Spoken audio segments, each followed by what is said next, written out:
kita akan lihat siklus kompresi dari mesin cold storage. Pertama-tama refrigeran akan diberikan tekanan atau diberikan kompresi oleh kompresor sehingga temperatur naik menjadi sekitar 80 sampai 90 derajat Celcius di sini. Kemudian refrigeran yang telah diberikan kompresi akan mengalir menuju ke oil separator. Nah, oil separator ini fungsinya adalah untuk memisahkan refrigeran dengan oli. Oli yang telah dipisah nanti akan kembali ke dalam kompresor lagi melalui pipa kecil ini. Kemudian refrigeran yang bertekanan tinggi dari kompresor tersebut akan mengalir menuju ke kondensor atau kondensing unit. Nah, di kondensor ini terjadi pendinginan atau penurunan tekanan maupun temperatur dari refrigeran yang tadinya dari sini dari kompresor 80 sampai 90 derajat, kemudian berkurang dan akhirnya sampai ke kondensor akan menjadi 45 derajat kurang lebih pada outputnya. Kemudian refrigeran yang telah mengalami penurunan tekanan dan temperatur akan mengalir menuju ke receiver tank. Nah, di dalam receiver ini fungsinya komponen ini adalah untuk memastikan atau membantu proses perubahan wujud refrigeran agar semuanya atau lebih dari 80% berubah cairan. Yang tadinya refrigeran masuk dalam bentuk uap atau gas dari kompresor, pada kondensor ini terjadi perubahan bentuk menjadi cair.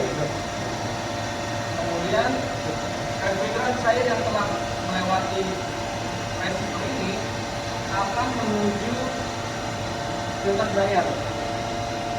Nah, di filter dryer ini terjadi penyaringan baik itu uap air maupun kotoran.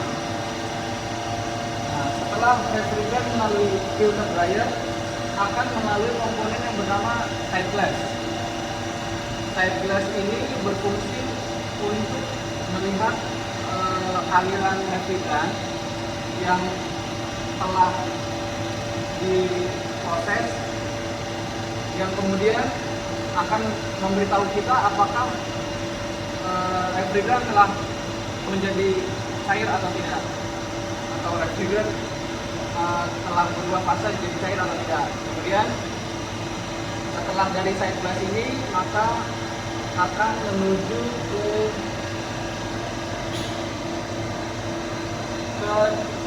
hand valve. Hand valve ini fungsinya untuk seperti katup untuk menutup aliran. Kemudian dari hand valve ini maka refrigeran akan mengalir menuju ke ekspansi, yaitu thermal expansion valve atau XV. Nah, setelah yang ada di dalam ini setelah refrigeran melalui pada ekspansi, refrigeran yang tekanannya masih tinggi akan diturunkan hingga menjadi target yang ingin dicapai pada konteks ini untuk filler, yaitu sebesar kurang lebih 0 derajat. Jadi refrigeran itu tekanannya akan diturunkan sesuai target, yaitu 0 dikurang 10 artinya hingga mencapai minus 10 pada evaporator, dan pada outputnya